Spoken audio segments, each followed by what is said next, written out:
Good evening. Through the years, we have attended all the symposia, and every year I've had the privilege and the pleasure of introducing Dr. Joseph Stukes. And today, when I greeted him this morning and said, I'm going to do it again, he said, Chris, don't overdo. It's difficult not to overdo when you're introducing Dr. Stukes. But I leave it to you to read your programs about his wide experience in education, in performing, in research. Through the years, he has brought us wonderful programs, and through him, we have known Francis Marion, Major James, Otto Williams, Lighthorse Harry Lee, Henry Lawrence, John Rutledge, and a host of others. And tonight, I'm looking forward to again hearing Dr. Joseph Stukes. Would you please welcome him?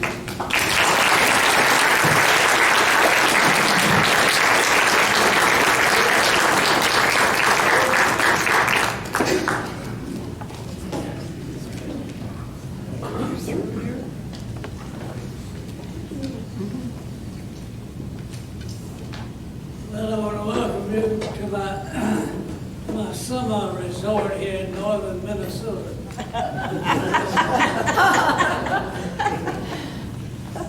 and we've been talking about Anglicans and things all day today, but I figure one starts Irish.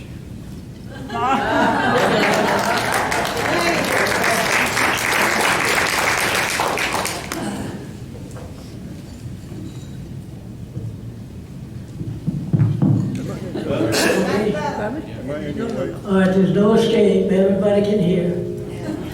That's the usual complaint. In fact, one of my favorite stories is Mr. Hugh Wilcox from Florence. He was a dear man, but he was old. And I was down in Georgetown making a talk, and I finished, and he came by along with others, and he said, Joe, that was just a wonderful, wonderful program. Says I'm deaf as a post, and I didn't hear a word.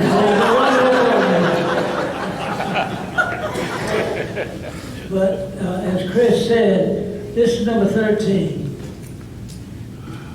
And I've run out of characters. But this is probably going to be my last appearance. And it's time for a final exam. And so this is for you to supply answers. And so each one of you on the table, I'm going to give you a moment to decide what your answer is going to be to the questions. Now, one guy I've got here, poor fella, he needed all sorts of help. He doesn't know much about this program. His name is George Summers. He's going to help me over here. Are you ready? Yes. All right, let's go get him, George. What about question number 1, George? How did the Marion family get to St. John's, Berkeley? And the second part of the question, how many in the family? The Marion family originated in France. And how did it get to St. John's, Berkeley? You know, what happened to bring them? You got your answers ready? Well, in 1685, you will remember from your studies, the French decided that they needed to show the Pope how really Catholic they were. And so they repealed the Edict of Nantes, which had said that in certain places in France, Protestants could worship. In France, generally speaking, the Protestants were called Huguenots, remember? All right. And so you had your choice in France. Either you converted to being Roman Catholic, which means you could live in France, or a French possession. You didn't have to live in France, but you had to live wherever the French were. So you could convert and be a Roman Catholic, or else you could lie about it and say, yeah, I'm a Catholic at heart, and get by that way perhaps, or else you could flee. Thousands of Frenchmen, Huguenots mainly, many of them artisans, well educated, the kind of people who make society a little sweeter than society generally would be. They fled. The Marion family was one of the families that came. I expect you knew the answer to that to begin with. What about the second part of it? How many people in that family, that is Francis Marion's family, how many people? Let's see, you got a father, and then you got a mother, and then you got any sisters? One. How about brothers? When Francis came along, did he have any brothers? Yes. Huh. Three. How many brothers did he have then? Three. Well, let's see how many did he have. Let's see, we got Isaac, Gabriel, Benjamin, Job. Four. Hey, they're Old Testament people. Every one of them is an Old Testament name, isn't it? Well, they ran out of Old Testament names when they got to Francois, Francis Marion. And so he's the youngest. He's got 4 brothers, he's got 1 sister. Next question. What connection was there between St. John's and Georgetown? St. John's. Where is St. John's? I hear people talk about St. John's and St. John's, Berkeley. Where is St. John's? Oh, yeah, of course. As a matter of fact, it's in the Charleston parish. It's in the very northern part of it. Today, it's pretty much in Berkeley County. And so that's where the family started. Not in Charleston, but above Charleston. But that's not Georgetown. Did you have Georgetown? Oh, well, what's the connection between St. John's, Berkeley, near Charleston, and Georgetown? And the answer is when Francis was about 3 or 4 years old, the family moved. They moved from the farmland that they had in the Charleston area to a new farmland along the Winyah Bay. That's why Francis Marion, when he was a boy, loved the sailing ships. He grew up looking at them in the Georgetown harbor all the time. And that's where that story came, and I heard it mentioned today, and I'm not going to try to go into detail about it, but that's where that story comes from, about the big fish that upset the boat and left Francis Marion and others at the mercy of the sea for several days. They lived in Georgetown until Francis Marion's father died. By the time that occurred, Francis was about, he's in his early 20s. His brothers and his sister, they found married life, and they had moved away. They had established their own home, and he was the only unmarried one. And here was his mother, a widow. And so it sort of fell upon him to be the leader for his mother. And he was. For over 20 years, he lived in the Georgetown area. Farmer. Never liking farming, but he was a farmer.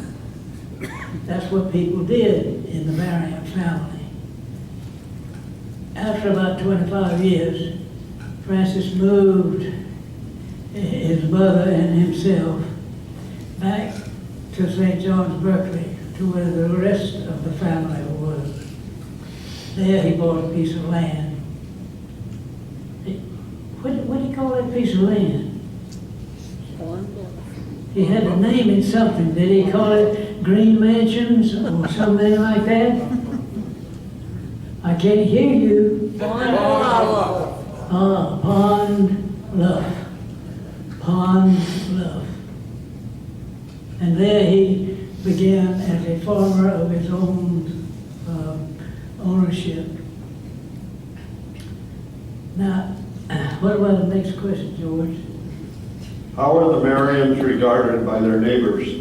Yeah, now here's Francis, who's brought his mother, and he bought some land, starting a farm.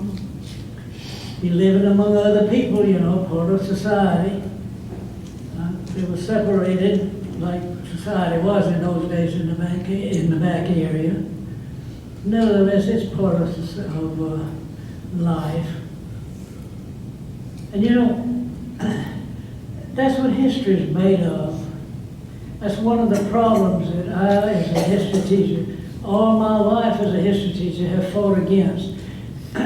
We talk about the fact that, and so Francis Marion got on his horse and did this, or we did this, or Washington did this, or Robert E. Lee did this. And we forget that George Washington was also a person as well as this one incident in history. What did he do with the rest of his life?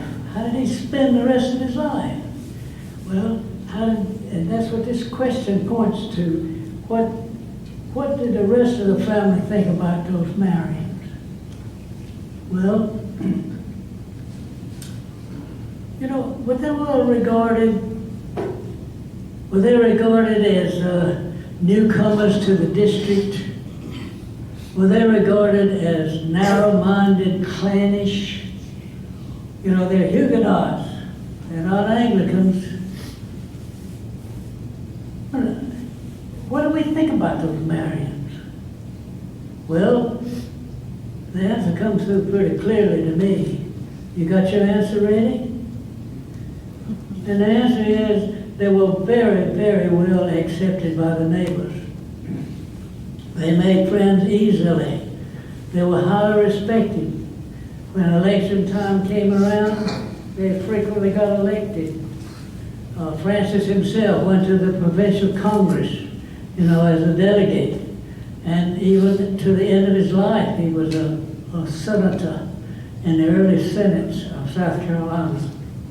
And so the Marions take away that year and a half to 2 years when he was a soldier that we talk about all the time, when he was a leader of the Marion Brigade, and when he was talking to Lee, and he's talking to Greene, and he's arguing with Sumter, and he's pleading with Governor Rutledge. Take away those years. What you got left? You've got a very nice fellow who is highly respected. So he's a bourgeois, to use a good French word. The Marion family was a bourgeois family. Sorry, he's not a log cabin product. He's not a rags to riches story. He's a man who started as well received in a family that was respected, and he himself demanded respect on his own personality. You know, to put it that way, I think I'd like Francis Marion to be my neighbor. I think I would like for him to be my neighbor. But we remember him as a soldier, don't we, George? What's the next question, George? When did Marion get his first military experience? Yeah. If he's such a nice guy, like I just finished telling you, then how's he suddenly a military man? How do you get to be a military man in those days? You don't go down to the Army recruiter at next door to the post office and sign up for the Army or the Navy or whatever you want to sign. So how do you get your military experience? Well, as you know, ever so often, certainly once a month anyway, the militia meets. These are citizens who are soldiers in time of need. They're not all of them as good as Cincinnati, as Cincinnatus was in the story that we know about Cincinnatus. But nevertheless, it was Francis' job to sign up for the militia. He and one of his brothers did that in the Charleston area. And when the Indians went on the warpath and it was time to send off and engage in battle with the Indians, these are the Cherokee and what you and I call upstate these days. We're talking about Anderson, Greenfield, Spartanburg, and that area. There were not enough from Charleston. They waited for a man from North Carolina to bring his men too. That man's name was Grant. And so Grant came, took command, marched them up to fight against the Indians. Francis Marion was chosen, among others, to be they call it captain, but it was an honorary deal. And he had under his command for a particular assignment, task force is what we'd call it these days, and he was given 30 men. 30 men. And they said the Indians' resistance is stiffening. The Cherokees are well organized. They expect us. And we've got to do something about these Cherokee. And so you 30 go up and see what you can do about breaking the line of the Indians. And so Francis Marion took his 30, went up as their leader. He didn't send them up, he carried them up, he went with them. He was on the front line, 30 of them. Within a matter of a few moments, 21 of those were either dead or wounded. Can you imagine? Look at the percentage of loss. Lost 21 out of 30. Now, even the history teacher knows that's 2/3, and it's better than 2/3. And so it's a terrific loss. But Francis Marion didn't retreat. He fought with the Indians, stayed where he was sent to stay, and stayed there for hours until the Indians finally gave up. Grant's men then charged, and the Indians went scattering back into the Indian country. One of the major Indian chiefs, Chief Kula, came himself personally to visit with Grant, not Marion, with Grant, to agree to give up land and to move away from the dispute that they were having with the colonials. But Francis Marion gets a reputation there of being a steadfast fighter, of being brave. There's questions. I'm not going to take time to read all the answers. There are questions about it, and when General Grant repeated, or Colonel Grant made his final report, passed the word on through William Moultrie, the South Carolinian, and William Moultrie wrote him up as the ideal. Really, he didn't use the word, but that's what he was saying. The ideal leader for partisan soldiering. Partisan, they called it. And so his first military experience isn't anywhere near Charleston. It isn't anywhere near Georgetown. The nearest place that it is in the upper part of the 96th district. And that's what you and I would today call Anderson and Gaffney and that area. And so Francis Marion is something of a military, not really a hero, but a highly regarded military man. He came back, and guess what he did? He went to work on his farm. He resumed his life as a farmer.